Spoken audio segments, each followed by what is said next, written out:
Queridos irmãos e irmãs, tenho um convite especial para você que nos visita nessa noite, você que acompanha os nossos cultos via online, aí no YouTube, para você que deseja ter a sua vida transformada. Nós estamos em tempos de recomeço. Recomeço, já cremos no final dessa pandemia, vendo o que Deus deseja realizar na sua vida, transformando a sua vida, transformando a sua família, transformando seus relacionamentos. Nessa direção, nós temos um curso bíblico. É a partir de você conhecer a Jesus, o poder de Jesus, que você terá a oportunidade de ver a sua vida, dando essa oportunidade para você mesmo de conhecer a verdade sobre Jesus. Muito se tem falado de Jesus por aí, mas a palavra de Deus, a Bíblia revela, a revelação de Deus da verdade sobre Jesus. Como você, por exemplo, ouvir falar sobre qualquer coisa, mas você vai saber de fato o que aquilo significa, ou como desenvolver aquela profissão, saber fazer alguma coisa de verdade, quando você estuda, quando você aprende a fazer aquilo. Então é natural e é necessário nós estudarmos e aprendermos. O que Deus tem vem do alto, mas não cai do céu. Você precisa estudar a palavra de Deus, você precisa conhecer a verdade pela palavra, e a operação milagrosa do Espírito faz a obra dentro de você a partir do que você conhece da verdade de Deus para a sua vida. Por isso nós temos uma escola de Bíblia aqui em nossa igreja, a escola para a formação de líderes, escola bíblica para a formação de líderes, que começa com o primeiro curso, nós chamamos de Lidere 1, onde você aprende como ter um relacionamento com Deus. Aqui em nossa igreja você vai encontrar muita gente aqui que testemunha como teve a sua vida transformada, seus relacionamentos transformados a partir deste curso, principalmente do Lidere 1, onde aprenderam a se relacionar com Deus. E o amor de Deus, a Bíblia fala que Deus é amor, e o amor de Deus entrou nessa pessoa e transformou e transforma a pessoa por dentro, e a partir dessa pessoa também transforma as suas atitudes com os outros e transforma os seus relacionamentos. Então isso é verdade, é fato, acontece, tem acontecido com muita gente aqui, e você vai poder testemunhar isso fazendo o curso também. Então eu convido você para vir nessa primeira aula, que será no próximo domingo, dia 4 de julho, às 10 horas da manhã, será presencial. E nós vamos começar uma nova turma desse curso, e na primeira aula você perceberá muita novidade de vida em Jesus na primeira aula. Venha assistir a primeira aula, dê essa chance para você, e você, vendo a primeira aula, você perceberá como é fundamental para a sua vida o que Deus tem na Bíblia sobre Jesus, a vida de Jesus, e este amor, e como transforma, como pode transformar a sua vida e seus relacionamentos, e tornar você uma pessoa útil nas mãos de Deus, ser uma bênção, ajudando a aproximar muita gente de Deus. Deus quer fazer essa obra na vida de todos, e principalmente na sua vida. Então dê essa oportunidade, essa chance para você nesse tempo de recomeço. Estaremos juntos próximo domingo, às 10 horas da manhã. Descubra a nova vida em Jesus. Este é o nome do nosso curso. Nós temos aqui projetado, nós temos o Lidere 1, que é o Descubra a Nova Vida em Jesus, que é presencial. Também no Lidere 2, Experimente a Vida Abundante, também será presencial a partir do domingo que vem. Então a classe será presencial a partir do domingo que vem com a professora irmã Elizabeth. O Lidere 3 ainda online, Expresse a Vida Contagiante. Lidere 4, Seja um Líder Saudável. Também esses dois outros cursos, por enquanto, ainda online. Então, você está convidado, toda a igreja recomeçando aí na nossa IBFL, no próximo domingo, às 10 horas da manhã, com as 2 presenciais, as outras 2 aí online. Depois nós seguimos ainda, depois quem já fez os 4 líderes, ali com me ajudem aí. O Avance, isso, eu estava com o Prossiga é depois. Então, o Avance, e aí avançamos aí, prosseguimos na bênção, aprendendo a palavra do nosso Deus. Então, você é o nosso convidado especial, e vamos então assim participar. Queridos, nós vamos ouvir a palavra do nosso Deus agora. Eu quero chamar o pastor Marco Aurélio. Pastor Marcos Aurélio é da comunidade Novo Nascimento, ali em Hortolândia, e já tem falado à igreja hoje pela manhã, também com os líderes de nossa igreja, e ele estará então trazendo a mensagem da palavra de Deus. Ele estará lendo a palavra de Deus agora, e depois ele está lendo e conversando um pouco com vocês. Nós vamos ouvir também o coral de nossa igreja, é mesmo o coral de nossa igreja, online ainda. Nós vamos assistir o coral de nossa igreja em vídeo, e depois do coral o pastor estará com a palavra também para trazer então a mensagem dessa noite. Deus abençoe.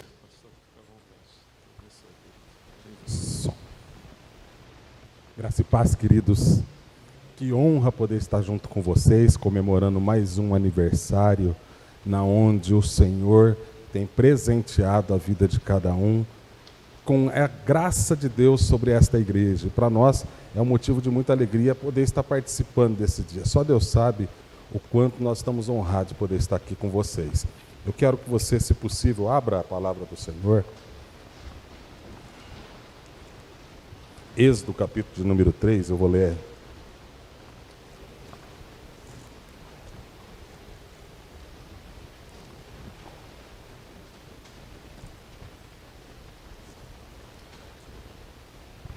Eu quero ler do verso 9 ao 11. Êxodo 3, do 9 ao 11.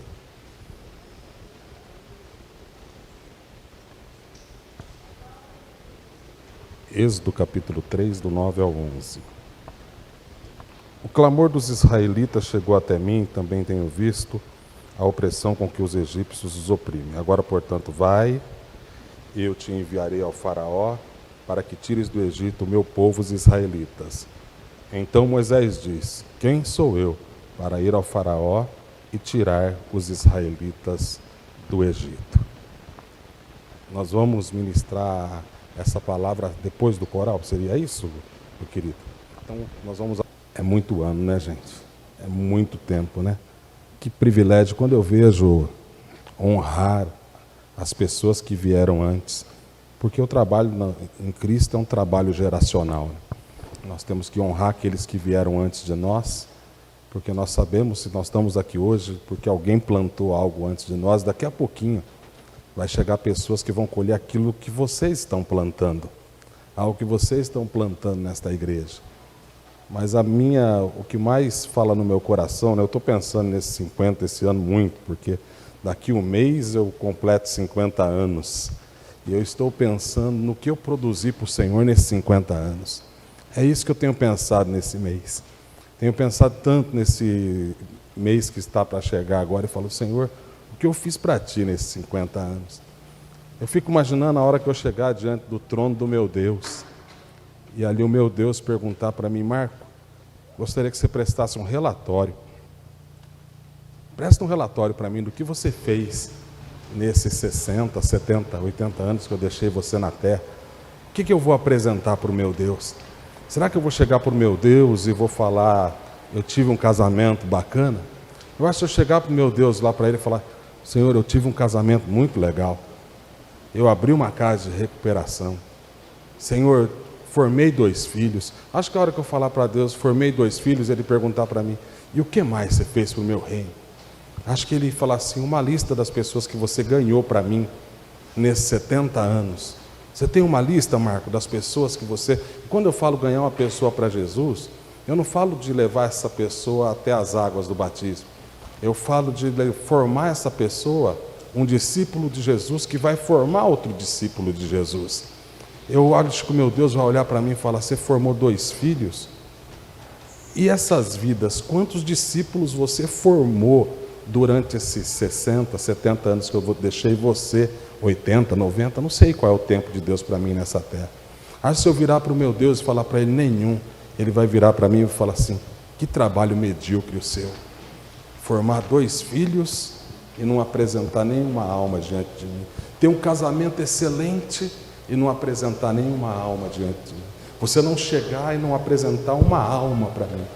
Eu acho que uma hora ou outra, todos nós vamos chegar diante do trono de Deus. E o Senhor vai chegar para nós e vai falar: eu investi na sua vida lá na terra. Eu investi 60, 70, 80, 90 anos na esperança que você dissesse sim para o meu chamado, que você falasse sim e entendesse o meu propósito. E todas as vezes que eu vejo isso, queridos, o meu coração se desespera, a minha vida se desespera, o meu coração começa a acelerar, me dá vontade de chorar, porque eu vejo para Deus o meu tempo passando, 50 anos. Falo: Senhor, será que eu fiz tudo aquilo que o Senhor colocou nas minhas mãos? Será que eu alcancei as pessoas que o Senhor colocou nas minhas mãos? Será que eu tenho prevaricado a salvação de alguém? Porque esse é o foco nosso. Por isso que eu sou apaixonado por células e igrejas e vão nas casas. O pastor Cezinha cita, pastor de uma igreja metodista lá em Laranjeira do Sul. O pastor Cezinha cita a igreja que ele foi pastorear, tinha 56 anos de idade. E tinha uma pessoa lá com 56 anos de idade. Falou: eu estou sentado no banco dessa igreja há 56 anos. Na época era 50 anos. 50 anos não ganhei uma alma para Jesus. Depois que me apresentaram a igreja nas casas, na onde eu foco, em 5 anos, eu já ganhei 60 pessoas para Jesus em 5 anos. Falei: Deus, obrigado. Obrigado, Deus, porque não importa a idade, ainda dá tempo da gente fazer algo para o Senhor. Eu gostaria muito que você deixasse a sua Bíblia aberta no livro de Êxodo, nessa leitura. Fala mais perto. Beleza. Toda vez que eu errar, dá um toquinho aí de cima para mim aí, tá? Que lá eles sofrem comigo também. Êxodo capítulo de número 3. Foi a leitura que nós fizemos agora.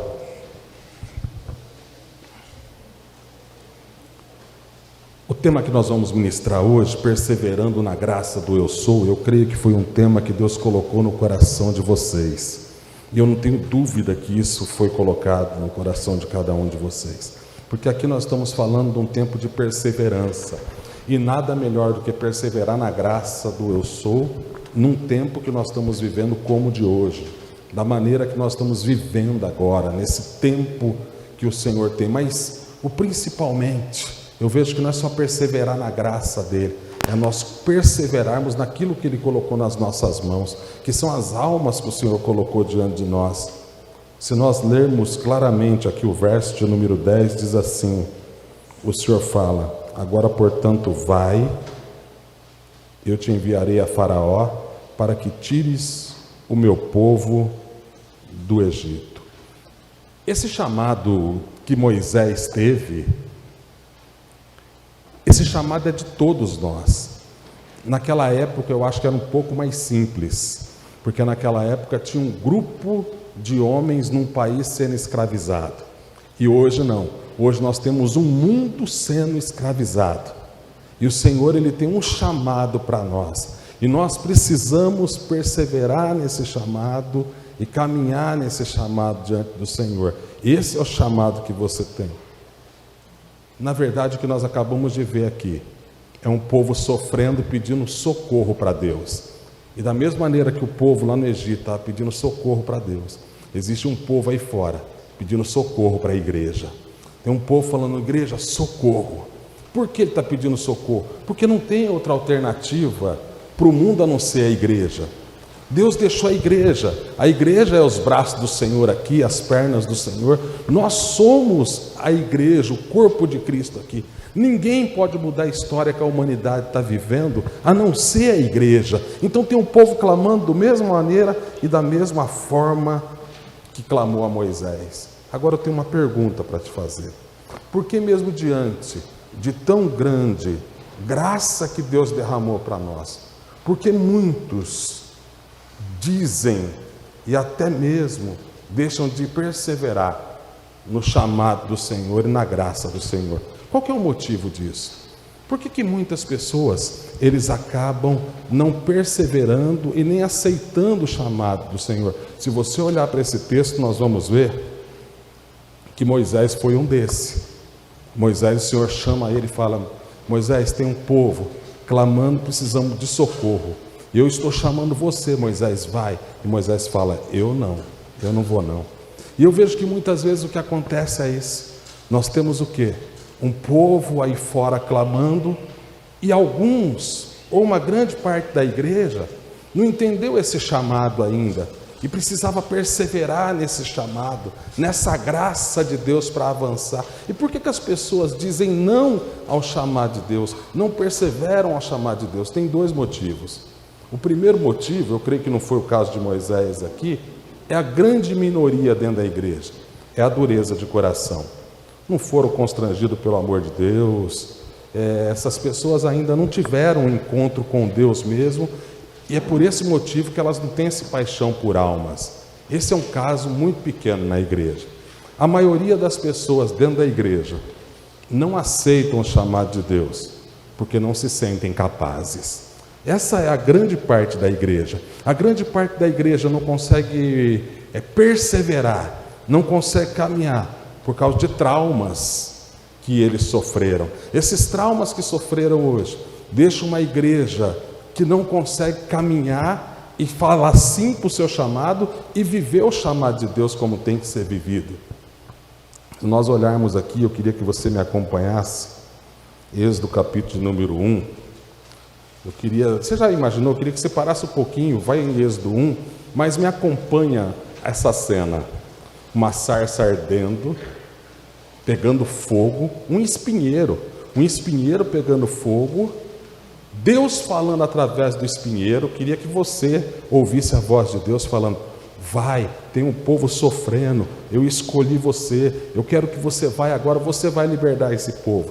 Qual seria a sua resposta para essa sarça? O que você ia fazer? Eu acho que primeiramente ia ter um infarto, ia cair no chão lá, de ver uma sarça falando comigo, um espinheiro pegando fogo falando comigo. Acho que depois tinha que vir um anjo me reanimar para eu entender o que estava acontecendo aqui.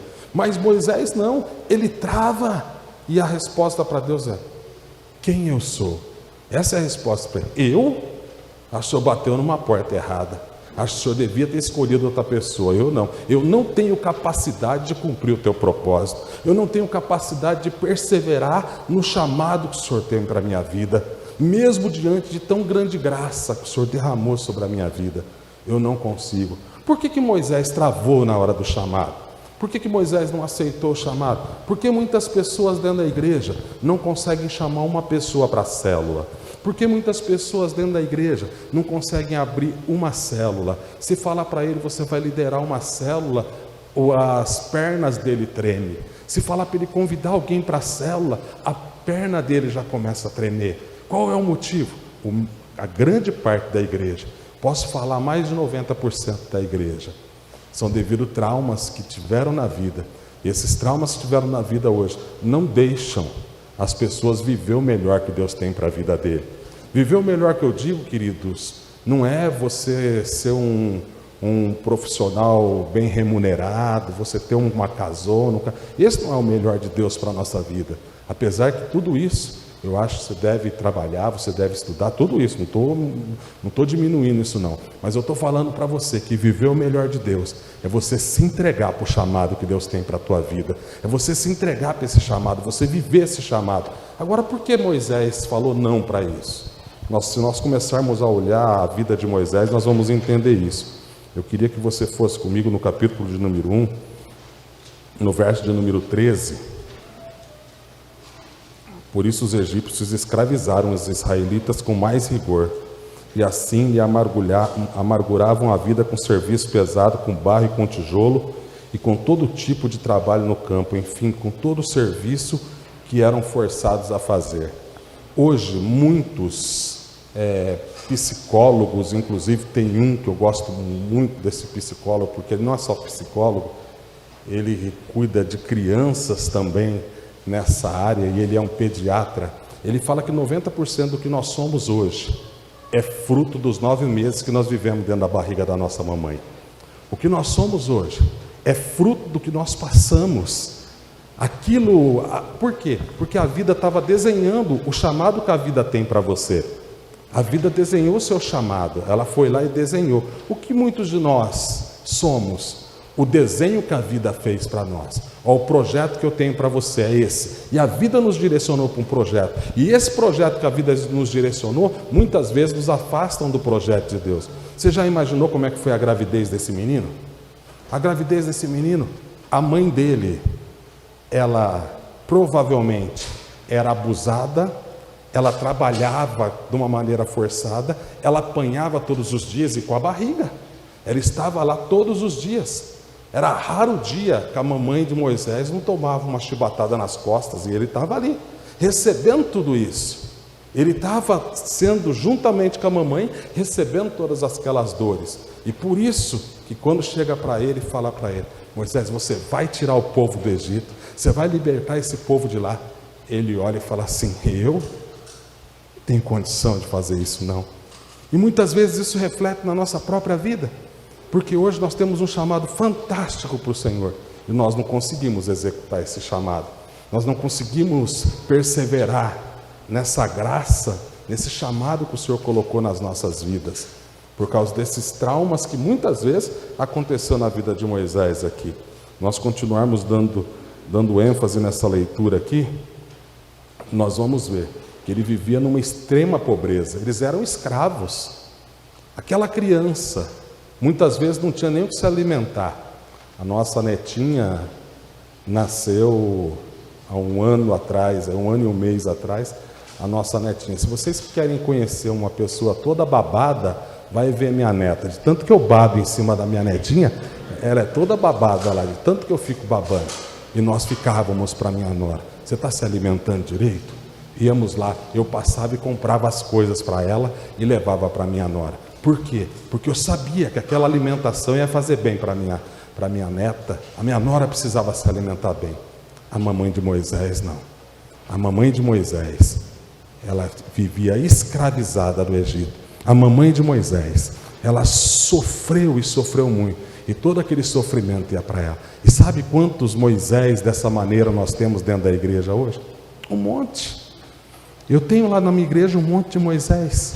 E sabe qual que é o nosso trabalho com esses Moisés? Mostrar que hoje eles podem fazer a diferença no mundo, mostrar para eles que eles podem se levantar e poder saquear o inferno. Esse é o meu maior trabalho.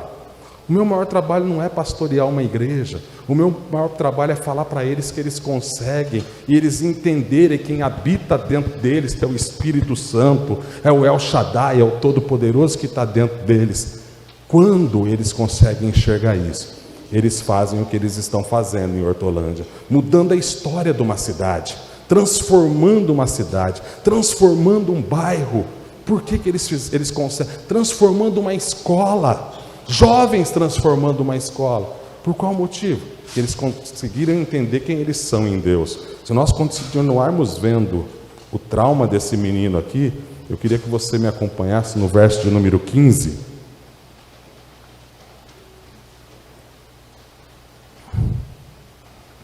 O rei do Egito falou às parteiras das hebreias, das quais uma se chamava Cifra e a outra Puá: quando ajudardes as hebreias no parto e as virdes sobre os assentos, se for menino, matai-o, mas se for menina, poderá viver. Você já imaginou a ansiedade desta mãe? Por favor, nasce menina, nasce menina. Já era uma rejeição na criança desde o ventre. Eu não quero menino, eu não quero menino. Torcia. Eu acredito que eles, quando ficaram sabendo que era menino, antes não tivesse ficado grávida, porque vai nascer esse menino, e o final dele? Ele vai morrer. Você já imaginou você gerar um filho sabendo que aquele filho vai morrer? Você tem ideia disso? E tudo aquilo vinha sobre a vida de Moisés, vinha sobre a vida dele, Moisés, ao ponto dele chegar e Deus para mim, uma das imagens mais fantásticas que tem na Bíblia. Um espinheiro queimando e virar e falar assim: eu vou te usar, você vai lá e vai mudar a história desse povo. Ele virar e falar assim: quem? Eu? Não tem condição de fazer isso, não. Eu não tenho condição. Por quê? Por causa dessa situação que ele estava vivendo. Uma gravidez, os pais de Moisés, acredito que nem nascimento eles queriam. Se nós olharmos no capítulo 2, ele começa a nascer no capítulo número 2, e aqui, se tiver algum professor aqui, entende melhor do que eu, porque até os 6 anos forma a personalidade de uma criança. Até os 6 anos é onde vai se formando aquela personalidade da criança nessa idade. E olha o que ele passa nessa idade. Dá uma olhadinha no verso de número 2 comigo. Verso 2. A mulher engravidou e deu à luz a um filho. Vendo que era bonito, escondeu durante 3 meses.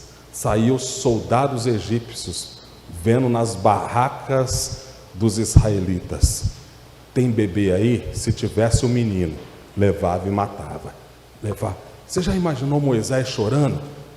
A mamãe colocando a mão na boca para ele não chorar, para não descobrir que ele ia nascer. Assim era a infância desse menino. Os 3 primeiros meses desse menino foi desse jeito. Não podia nem chorar. Eu acho que a mamãe mais chorava do que sentia prazer de olhar para aquele filho, aquela criança que a Bíblia diz que é linda. Olhava para ele e se derramava em lágrimas. Falava: já já vão vir matar o meu filho, já já. E tudo aquilo passando para aquela criança recebendo tudo isso. Uma criança que não teve uma infância nenhuma preparada para ser o principal, um dos principais líderes que a história já teve. Por que esse homem, nós já vamos chegar já já nessa parte, foi um dos principais líderes vivendo numa situação dessa? E nós temos hoje diversas pessoas dentro da igreja na mesma situação que ele. Que Deus levantou você para poder saquear o inferno. Deus levantou você para mudar a história de milhares de famílias. Deus levantou você. Deus falou para você: vai, você levanta. Acabou de passar aqui. Lidere 1, lidere 2, lidere 3, lidere 4. Acabou de passar cada um deles. Tem pessoas que não conseguem nem vir fazer o curso, porque os traumas que foram colocados sobre a vida deles não conseguem viver o melhor que Deus tem para a vida dele. Igualzinho Moisés estava vivendo aqui. Os primeiros meses desse moço aqui foi terrível, ao ponto que, se você me acompanhar no verso 10, diz assim: quando o menino já era grande, né? Aí eles pegam, colocam ele no cesto e põem nas águas do Nilo, empurra nas águas. Tchau, os crocodilos do Nilo vão te comer. Deram tchau para Moisés e a mamãe deixou Moisés embora ali, esperando ele morrer. É lógico que naquele cesto, né, não tinha entendimento, mas havia muito sentimento naquilo. Tudo aquilo foi passado para ele. E para piorar, no verso de número 10 diz assim: deram o nome para ele de Moisés. E o significado: tirado das águas. Aí ele vai morar no palácio. O que adiantou ele morar no palácio? Nada. Você já imaginou na escola? Porque na escola, eu costumo dizer, em algumas ministrações que nós fazemos lá, que quando eu pego alguns homens para tratar essas áreas da vida deles, porque eu tenho homens fantásticos lá, mas de vez em quando eu tenho que tratar essa área deles, que eles não conseguem romper, e eu preciso parar tudo e tratar nessas áreas da vida dele. E eu falo para eles que o lugar onde mais se reúne demônio na face da terra é na hora do recreio nas escolas. Não tem um lugar onde se reúne mais demônios do que na hora do recreio. É terrível, os apelidos que eles acham na hora do recreio, eu não sei na onde eles acham. Apelido que até hoje vem na nossa mente, só de falar da vontade da gente se esconder debaixo do banco, nos acompanha. Apelido que foi lá com 10 anos, até hoje a gente fala o nome, a gente abaixa a cabeça, já não consegue nem olhar para o espelho. Agora você já imaginou na hora do recreio de Moisés lá, na hora do intervalo? Moisés tirado das águas, escravo tirado das águas, na melhor escola, mas continuava um escravo tirado das águas. Estava lá estudando, no meio das melhores famílias, mas todo mundo apontava: É um escravo tirado das águas. Escravo tirado das águas. Sabe, se você chega no Moisés e fala: Moisés, você tem um chamado para liderar uma célula. Você tem um chamado para mudar o mundo, Moisés. Você tem um chamado para se levantar e saquear o inferno. Sabe qual é a resposta que dezenas de milhares de Moisés sentados dentro da nossa igreja dão? Quem sou eu? Eu? Eu não. Eu não tenho condição de fazer nada disso. O máximo que eu posso fazer é um violão, uma bateria, contrabaixo. Deixa eu abrir o culto, mas liderar, ganhar uma alma, eu não tenho condição de fazer isso. Para mim não dá para fazer isso. Esse é o maior trabalho do diabo. O maior trabalho do diabo é nos atrapalhar e dizer que nós não podemos mudar a história da vida de pessoas. Ele vai trabalhar de noite para falar que você não tem condição de mudar a vida de pessoas, que você não pode transformar a vida de pessoas, porque esse é o nosso principal chamado na nossa vida. Eu me reúno com o Ministério de Louvor lá, eu falo para o Ministério de Louvor, eu viro para ele e falo: viu, meu filho toca violão e mais alguns lá. Chego para eles e falo: o seu chamado secundário é esse, o seu chamado principal é você fazer discípulo, é você liderar uma célula, é você saquear o inferno. Esse é o seu trabalho principal. Você já imaginou você chegar, eu falo: William, você já imaginou, William? Me deram até o microfone do William aqui para lembrar do meu filho. Você já imaginou, William? Eu falo para ele: você chegar no céu e o Senhor perguntar para você: William, o que você fez nesses 60, 70 anos que você teve na terra? William, o que você fez? Você virar para ele e falar: todo domingo eu ia lá tocar. Deus vai virar para você e falar: que medíocre, William. Que medíocre, William. Você tinha que estar saqueando o inferno, William. Milhares de pessoas indo para o inferno e eu contava com você para você poder fazer isso. Mas só que muitos não conseguem. Eles vão travar e vão dizer: quem sou eu? Como Moisés fazia. E a grande parte disso, gente, não é pessoas que têm preguiça. 90% da igreja, por quê? Porque tem o Espírito Santo dentro de si. Quem tem o Espírito Santo é apaixonado por almas. Quem tem o Espírito Santo, como nós temos, como nós recebemos quando nós aceitamos Jesus, somos seres apaixonados por almas, vivemos por almas, respiramos almas. O nosso olho brilha quando nós falamos em almas. Mas por que nós não conseguimos muitas vezes? Justamente por causa desses traumas que foram colocados na nossa vida e nós temos que romper. Hoje à tarde eu falava com Deus sobre isso. Eu falava: Deus, 53 anos desta igreja. E o Senhor quer que eu fale de traumas para a pessoa ser um líder? E o Espírito Santo foi bem claro no meu coração. Eu tenho que destravar algumas coisas para essa igreja romper o que eu quero que ele rompa. Essa igreja vai romper de uma forma sobrenatural. Eu posso fazer desta igreja, e o que foi em 53 anos, em 5 anos eu faço nesta igreja. Mas eu preciso destravar algumas áreas da alma que precisam ser destravadas para que possa romper da maneira que tem que ser rompida. E se nós continuarmos vendo esse texto aqui, ele foi abandonado, a mãe ficou cuidando até tal idade, depois abandonaram. Verso de número 9.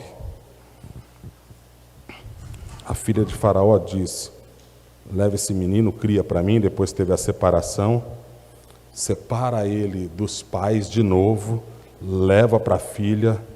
Verso de número 14 diz assim: e ele respondeu, eu estou no capítulo 2, verso 14. Moisés já é um jovem nesse momento. Moisés jovem, ele tem a primeira experiência como líder. Porque todo mundo sabe, todos foram chamados para liderar. Deixa eu explicar algo. Quando eu falo que todos foram chamados para liderar, eu não estou falando que todos foram chamados para ser o supervisor do seu trabalho. Não estou falando que você foi chamado para ser o chefe do seu trabalho. Quando eu falo para liderar, é para ser relevante, é para fazer a diferença. Como o próprio José, um escravo que fez a diferença. Isso é liderança. E uma liderança acima da média, porque ele não era nenhum encarregado no Egito, por enquanto, naquela época não. Era um escravo na casa de Potifar e fazia a diferença. Então ele era relevante na onde ele se encontrava. E Moisés falou, agora é minha vez. O que acontece? Moisés vai lá, vê o egípcio batendo no povo de Israel e mata um deles. Aí Moisés falou, vou me posicionar como um líder. Olha a resposta que Moisés tem. Capítulo de número 14, verso 15, diz assim, capítulo 2, verso 14. E ele respondeu, quem te constituiu líder e juiz sobre nós? Foi a primeira pancada que ele recebeu. Queres matar-me como mataste os egípcios? Então Moisés ficou com medo e disse, certamente já descobriram o que aconteceu. Primeira vez que Moisés tentou ser líder, ele falou, eu vou ser líder. Decepção. O povo falou, você quer ser líder sobre nós? Você acha que você tem condição de ser líder? Sabe quando Moisés tinha condição de abrir a segunda célula dele? Jamais. Ele teve decepção na primeira célula que ele abriu. Se decepcionou logo de cara. Logo na cara dele, a liderança dele foi uma decepção tão grande. Se chegasse para Moisés e falar, Moisés, eu preciso que você lidere. Ele lembrou lá atrás, 40 anos antes, ele falou, eu não presto para ser líder. Primeira vez que eu quis ser líder, já falaram para mim, você quer ser líder sobre nós? Quando Deus chamou ele, fez toda essa cena, passou na cabeça de Moisés de novo, ele falou, eu não sirvo para esse negócio não. E para continuar ainda, porque esse foi o projeto que a vida estava desenhando para ele. A vida desenhou um projeto para você. A vida desenhou um projeto para mim. Só que Deus também desenhou um projeto para Moisés e desenhou um projeto para mim. Deixa eu fazer uma pergunta para continuar aqui. Você está vivendo os projetos de Deus para a sua vida ou você está vivendo os projetos que a vida desenhou para você? Quais são os projetos que você está vivendo hoje? Você está executando qual desses projetos? Moisés passou a viver os projetos que a vida desenhou para ele. Dá uma lida aqui no 21. Estou no versículo 21. Moisés concordou em morar com aquele homem. Ele teve que fugir, foi lá para a casa de Jetro, e aí casou com a filha dele. O verso de número 22 diz assim, ele teve um filho e deu o nome de Gerson, porque disse, sou peregrino em terra estrangeira. Sabe qual é o nome que ele deu para o filho dele?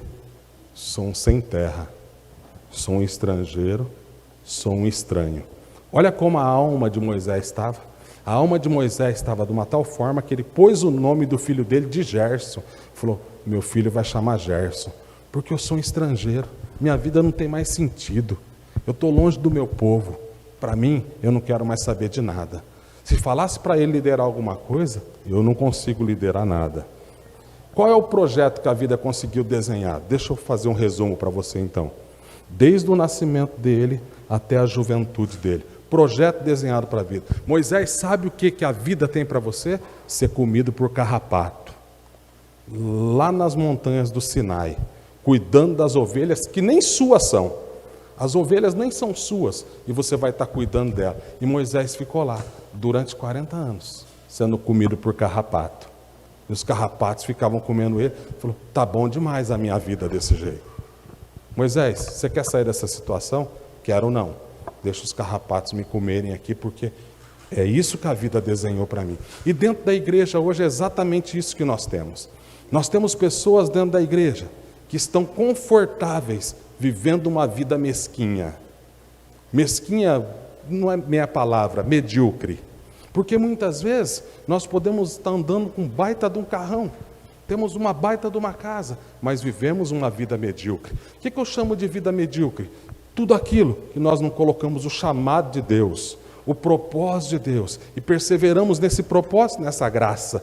Tudo isso eu chamo de medíocre, porque Paulo, não é só eu que estou falando não, o apóstolo Paulo ele fala isso. Paulo foi um talmidim, ou seja, desde os 4 anos de idade, ele foi formado para chegar na onde ele chegou. Com 4 anos de idade, Paulo ele pegava as escrituras ali, ele tinha que decorar a Torá. até os 10 anos. Dos 4 aos 10 anos, tinha que se decorar os 5 primeiros livros, ele decorava. Depois, só os bam iam para a segunda fase. Paulo foi, que até os 14 anos, aí ele tinha que decorar praticamente quase todo o Velho Testamento, tinha que decorar. E Paulo passou por tudo isso. Paulo conseguiu chegar nisso. Depois, os principais discipuladores daquela época saíam procurando quem é que se destacou. Aí eles olhavam, aí Gamaliel escolhe Paulo e leva Paulo para poder sentar no pé dele e instruir. E Paulo foi instruído ao ponto de chegar a ser membro do Sinédrio.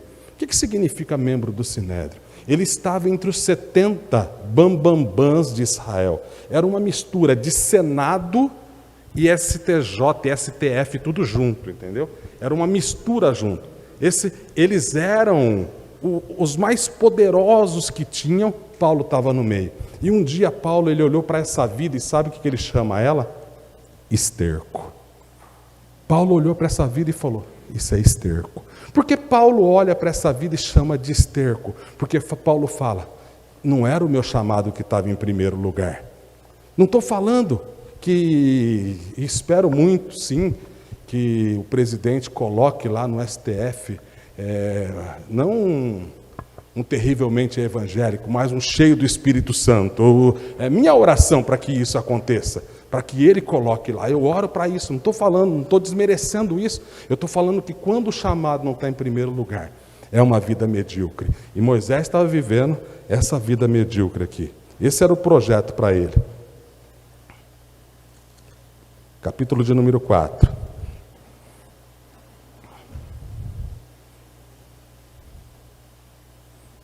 Verso de número 10. É evidente que um passado terrível construiu um futuro sem nenhuma perspectiva. Capítulo 4, verso 10 diz assim: Então disse Moisés ao Senhor: Ah, Senhor, eu nunca fui bom orador, nem antes nem agora, que falastes ao teu servo, pois sou pesado de língua e de boca, ao ponto de deixar traumas nesse homem à vida. Alguns dizem que ele era gago, que ele tinha alguma dificuldade no falar. Moisés tinha alguma dificuldade para se expressar. Ele olha assim, o jeito que eu sou, não consigo nem falar direito, e o Senhor vai me chamar para ser líder, para poder liderar, para poder tirar esse povo. Esses eram os traumas que vinham sobre a vida de Moisés. Deixa eu fazer uma pergunta para você. Qual de vocês tinha coragem de escolher Moisés para ser o líder que ia tirar 3 milhões de pessoas do sofrimento do Egito? Eu sou sincero, eu acho que eu não escolheria ele, não. O currículo de Moisés, jamais eu iria escolher Moisés com aquele currículo, porque eu ia ver o currículo dele. Mas Deus, ele é extraordinário, porque a nossa história não faz Deus desistir do projeto que ele tem para nós. A nossa história não faz isso, sabe? Nós temos uma líder de célula lá, Adriana. Adriana, eu vou falar para a Adriana, e todas as vezes que eu falo com a Adriana eu me emociono, porque para a Adriana da célula o marido tem que ler para ela. Então o marido da Adriana, o Gilberto, ele lê a lição da célula para ela poder ministrar a célula, porque ela não sabe ler, ela não consegue ler, devido à falta de estudo, devido a não ter tido condição de estudar, mas ela entendeu que em Cristo ela tem um chamado para liderar, ela entendeu que em Cristo Jesus, o leitura ou não, tanto faz. Agora, quando eu vejo um doutorado sentando no banco da igreja e não assumir nenhuma célula, me dá uma raiva tão grande. Porque eu vejo a Adriana entendendo o chamado de Deus para a vida dela. A Adriana entendendo que o estudo tanto faz, porque o que basta para mim é eu falar sim para o chamado que o meu Deus tem para mim. Eu perseverar na graça. Eu sei o que Ele fez pela minha vida. Ele morreu por mim como retribuição. Eu digo sim ao seu chamado, Senhor. Eu falo sim. A nossa história não pode desenhar, queridos, o que Deus vai fazer na nossa vida. Sabe, a Cristina, a minha esposa, quando ela vai ministrar na igreja, e ela ministra quase sempre na igreja, porque o dia que eu não deixo ela ministrar na igreja, se eu deixo mais de um mês ela sem ministrar, a igreja briga comigo. A igreja vai lá e briga: por que a pastora não está ministrando esse mês? Qual é o motivo? A Cristina ministrando na igreja é algo fantástico. O conhecimento dela, a Cristina, ela é uma advogada formada. Algumas palavras que a Cristina fala, eu preciso procurar no dicionário. O que essa mulher falou que eu não estou entendendo nada que ela falou? Falou uns negócios lá na frente, eu preciso entender o que é. Eu não. Eu erro nos português, cada coisa que vocês não têm ideia. Tem hora que eu saio do púlpito, ela fala assim: era eu, não era mim. Falei: como é que é esse negócio de eu ou mim? Você me explica como é que é esse negócio de eu ou mim? Falou: ó, eu é aqui, mim é aqui. Aí eu cheguei e fui na padaria, falei: viu, vê um pãozinho. Aí eu parei e falei assim: é para eu ou é para mim? O que eu falo? O que eu vou falar agora? É para eu? É para eu ou é para mim? O que eu falo agora? Você já imaginou se eu ficasse esperando saber o que é eu ou mim? Quantas almas tinham ido para o inferno até eu aprender se é eu ou mim? Não vou ficar esperando saber o que é eu ou mim para cumprir o meu propósito, para cumprir o meu chamado, para cumprir o que Deus tem na minha vida. Não posso, não dá tempo. Tem gente caminhando para o inferno e indo para o inferno, e eu não posso esperar saber o que é eu ou mim para cumprir o chamado de Deus na minha vida. Não estou falando, e ela sabe o quanto que eu falo para ela: por favor, me ajuda, eu preciso da sua ajuda. Você viu errando, mas isso não pode impedir o chamado de Deus na minha vida, aquilo que Deus tem para cumprir na minha vida, o propósito dele. Eu não posso deixar essas barreiras que o mundo desenhou direcionar a minha vida, não posso. O meu Deus vai direcionar a minha vida, Ele vai me guiar para o chamado que Ele tem para mim. É esse Deus que eu creio. Deus, Ele não desiste dos seus projetos. Nós só vamos conseguir experimentar a verdadeira alegria quando nós perseverarmos nessa graça do eu sou. Eu quero ler com vocês aqui que Deus quer nos libertar para viver o melhor que Ele tem para a nossa vida. Se nós olharmos aqui o que aconteceu, com Moisés, para que ele vivesse essa nova história na vida dele. Nós vamos dar uma lida aqui em Êxodo 3, o verso de número 1. Êxodo 3, verso 1 diz assim: Moisés estava cuidando do rebanho de Jetro, seu sogro, sacerdote de Midian, e levou um rebanho para o lado oposto do deserto, chegando ao Horebe, o monte de Deus. E o anjo do Senhor apareceu em uma chama de fogo numa sarça. Moisés olhou e viu, a sarça estava em chamas, mas não se consumia.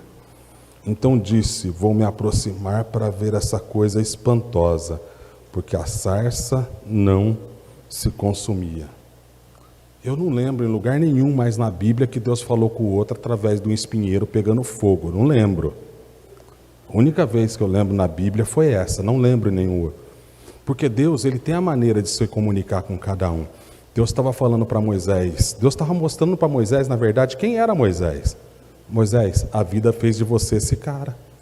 Você é esse espinheiro. Qualquer um que chega perto de você sai furado. Você é esse cara. A vida te transformou nesse espinheiro, na onde você foi machucado e machuca todo mundo que tenta tocar em você. Deus estava mostrando para Moisés naquele momento: Moisés, você é esse cara. Agora eu posso te transformar nisso. Eu posso te transformar numa tocha. Eu posso fazer você um homem tão cheio do Espírito Santo que você pode ir lá e mudar a história deles, tirar eles da escravidão e levar eles para uma terra que mana leite e mel. Você pode fazer isso. Eu quero mudar a tua história, desse espinheiro para uma tocha. Você está disposto a fazer isso, Moisés? E esse é o projeto de Deus para nós, porque muitos de nós éramos assim, esse espinheiro, que qualquer um chegava, era patada para cá, era o meu cunhado, hoje ele é pastor da igreja do Nazareno, lá em Hortolândia. O meu cunhado Foi difícil para levar o meu cunhado para Jesus. Ganhei o meu cunhado, levei ele. Hoje ele e a minha esposa pastoreiam uma igreja lá em Hortolândia. Meu cunhado, ele fala para todo mundo. Meu cunhado fala: vocês não conheceram esse camarada antes da conversão deles. Você não sabe como era a vida desse camarada aqui. Esse moço era assim, assim, assim a vida dele. E meu cunhado fala umas barbaridades lá. E os outros viram para mim e falam assim: é verdade? Eu falei: é um pouco pior, filho. Espinheiro. Machucava os outros, espinheiro. Sabe quando que ela ia estar aqui junto comigo hoje? Nunca que ela ia estar aqui. Ela preferia ficar em qualquer lugar. Hoje, posso ir com você? O que aconteceu? Esse espinheiro que estava mudou no quê? O que aconteceu com esse espinheiro? Ele virou uma tocha, que é a presença do Espírito. E essa presença do Espírito faz uma diferença muito grande na nossa vida. Olha a vida de Jesus.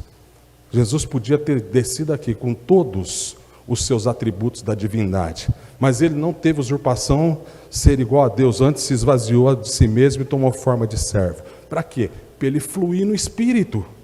Jesus, ele andou no Espírito, para poder falar o quê? Que a igreja pode andar no Espírito. Ele passou isso para nós, ele falou: tudo que eu fiz foi através do Espírito. Jesus, quando ele olha para Natanael, ele chega para Natanael e fala: ei, Natanael, não existe um homem tão justo como você, não tem ninguém tão justo como você aqui. Natanael vira para ele: você me conhece de onde? Aí ele chega e fala assim: eu te vi sentado na figueira, lá eu vi você. Como é que Jesus viu ele lá? Se Jesus estava preso num corpo humano e não podia, ele não quis, na verdade, usar os seus atributos aqui, da onipresença, da onisciência. Como é que Jesus sabia? Através do Espírito. O Espírito falou ao Espírito de Jesus. A palavra de Deus diz que o Senhor, ele estava se alimentando numa mesa.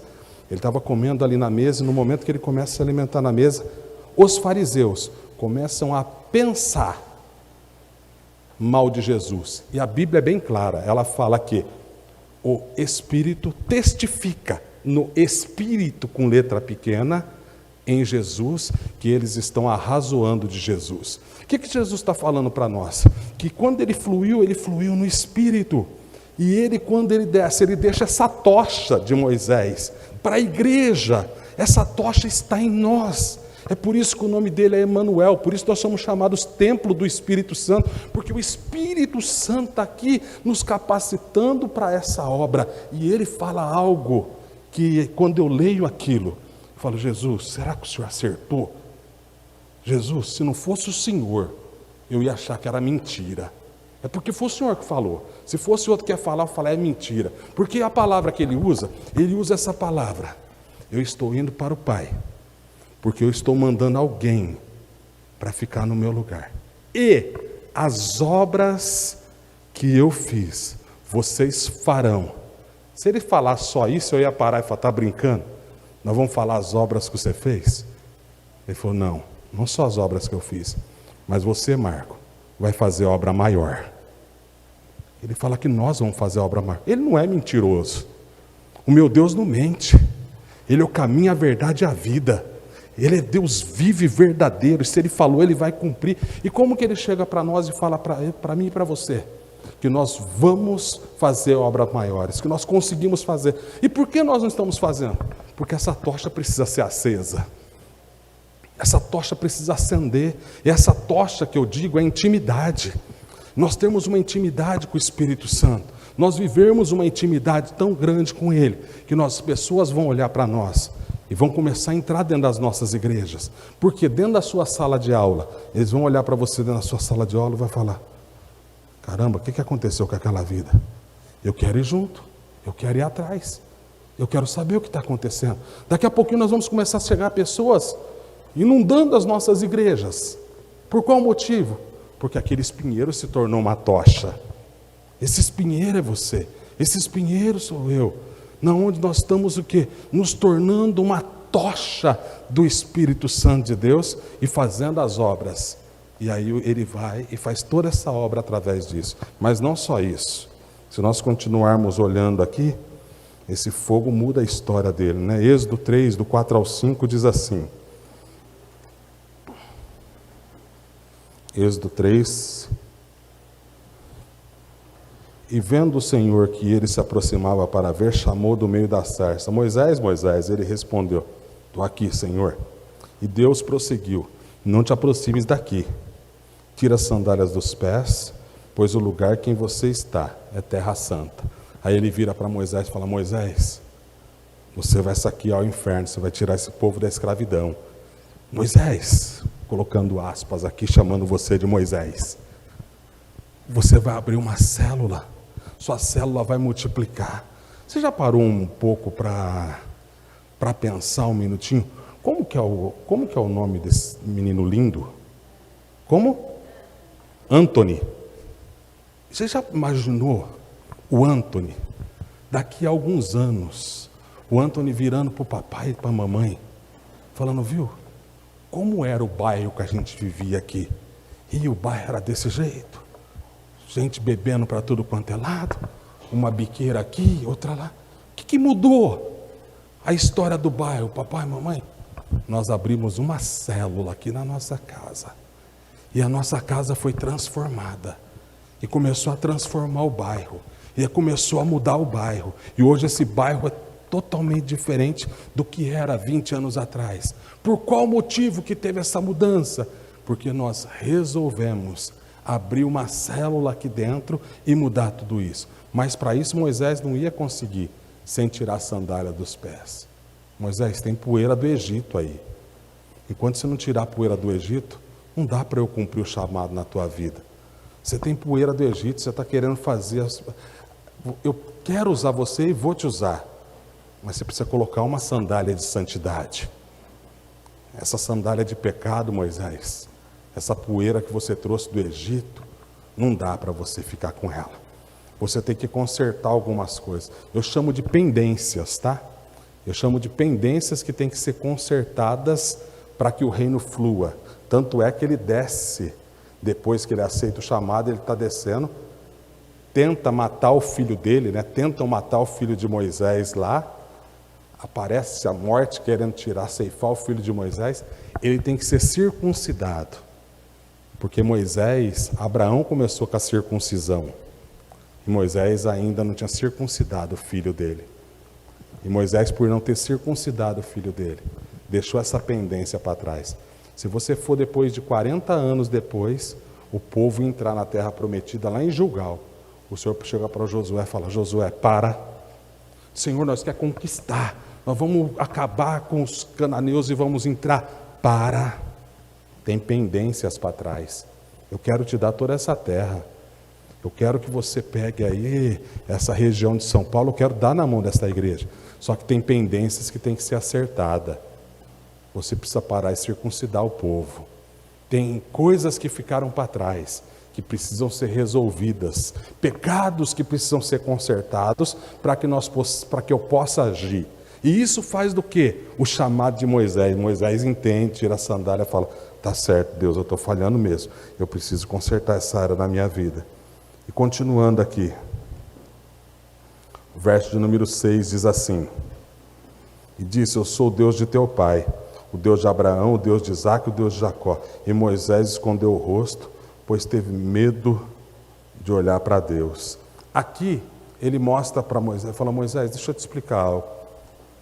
Eu sou Deus do teu pai, Abraão, de Isaque, Jacó. Ele fala para ele: Moisés, essa grande conquista eu estou colocando nas suas mãos. Você vai ser um líder fantástico, porque você tem uma descendência espiritual. E nós também.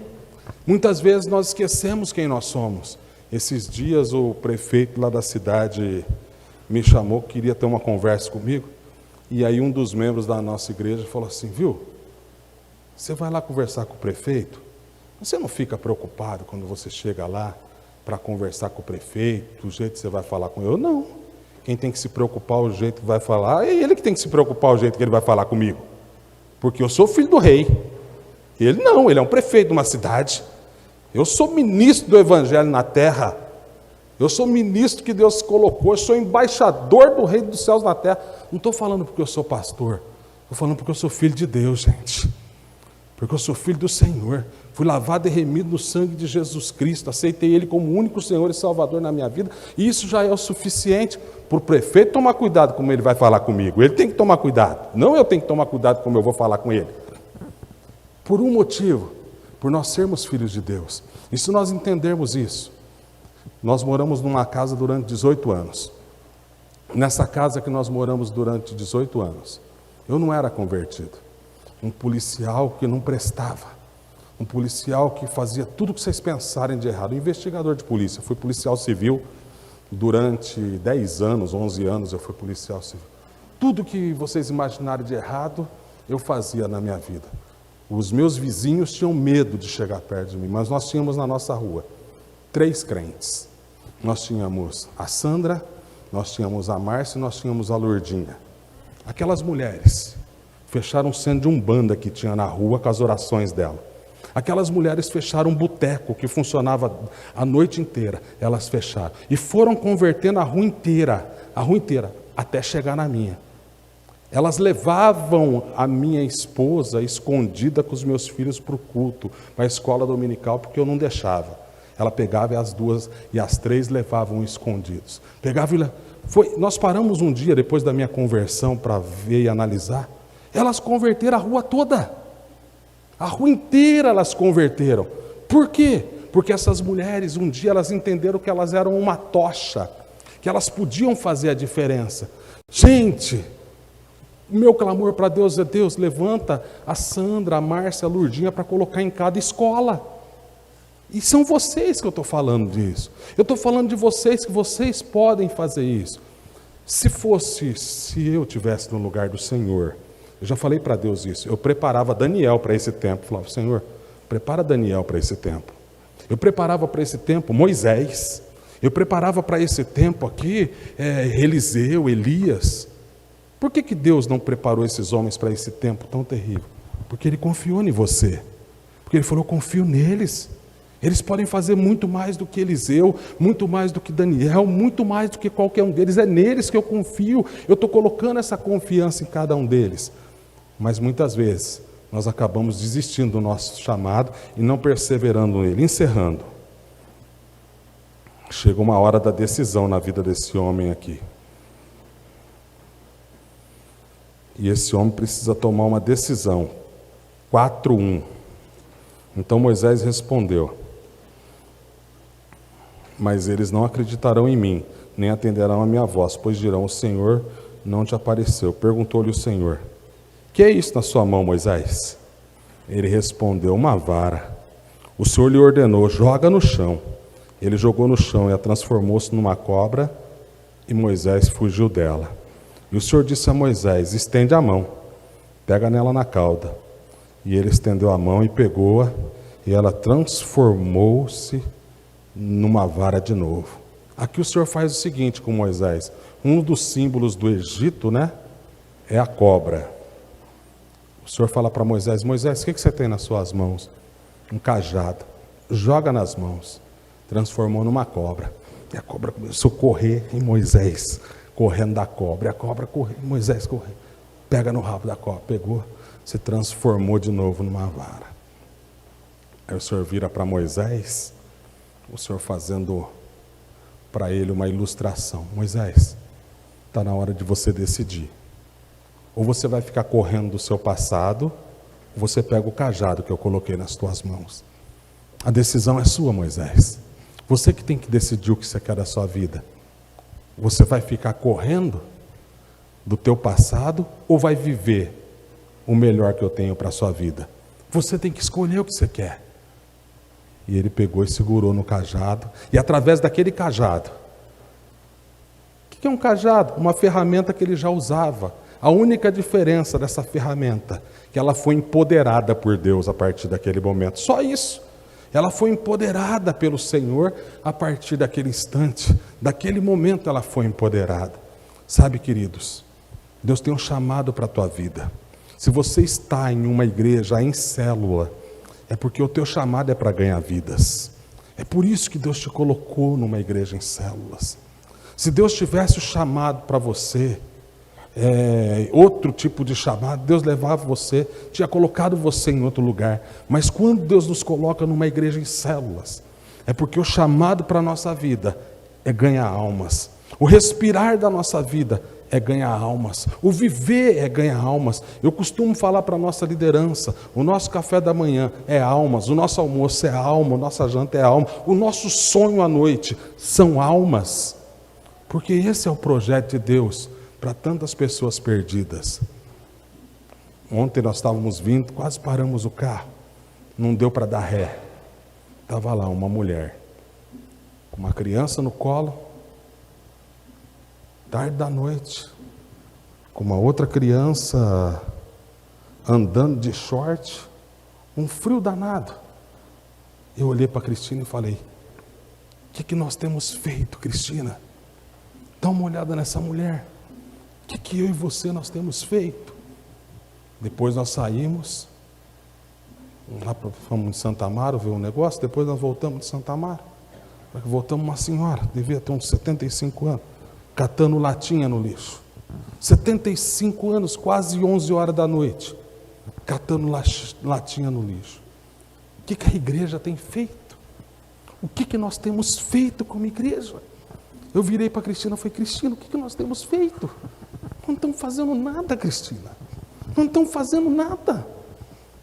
O povo está clamando, o povo está gemendo: socorro, igreja, socorro, pelo amor de Deus, igreja, socorro. É isso que o povo está falando. E a igreja, nós precisamos nos levantar, queridos, porque não existe outra esperança a não ser você. Você é a única esperança, não tem um plano B. Deus não deixou o plano B. Falou: viu, se a igreja não der certo, eu vou fazer outra coisa. Não, a esperança para essa região aqui é você. Deixa eu explicar algo para você, eu já vou encerrar. O muro de Neemias, cada igreja tinha o seu muro, cada igreja, cada família tinha um pedaço do muro para ser construído. Ele dividiu por pedaço. Assim é o reino de Deus. Cada um tem o seu muro. Essa igreja tem um pedaço do seu muro para construir. E eu espero que seja um pedaço de muro gigantesco. É isso que eu espero. Falo: Deus, dá um pedaço de muro gigantesco para essa igreja construir. Porque eu sei do potencial de vocês. Senão Deus não tinha me tirado, como eu falei hoje cedo aqui, pelo segundo domingo de 20 anos pastoreando da igreja. Porque é o segundo domingo que eu falto da igreja. Eu não saio da igreja de hipótese alguma de domingo, por 2 vezes, essa é a segunda vez, porque eu não tenho dúvida nenhuma do que Deus quer fazer através da vida de vocês, do que Deus quer e vai fazer, desde que você entenda o chamado dele. Coloca os ombros com o seu pastor: o pastor pode contar com a gente, porque não é para qualquer um não, tem que ser macho, para poder querer ganhar almas, tem que ser pessoas que falam assim: não, eu quero. O seu pastor, a sua pastora, são pessoas fantásticas, porque tem amor por almas, e não é qualquer um que tem esse amor e essa paixão por almas. Encerrando a nossa mensagem aqui, Êxodo 4, capítulo 14, 16, diz assim: disse Deus a Moisés: eu sou o que sou. Assim responderam os israelitas: eu sou. Deus ainda disse a Moisés: assim dirás aos israelitas do meu povo: vai e reúne esse povo. E ele fala de Arão. Ele fala: Moisés, você não está querendo fazer a obra com medo? Eu vou levantar o seu irmão Arão para estar junto com você. Fica tranquilo, o seu irmão Arão vai estar junto com você e vai fazer. Uma igreja em célula é isso. Você não vai fazer nada sozinho. Você tem o seu líder de célula, você tem o seu discipulador, você tem o seu pastor, você tem as pessoas que vão ajudar você a fazer. E nós encerramos lendo aqui, capítulo de número 11, capítulo 3, verso 11. Então Moisés disse: quem sou eu? Eu não consigo.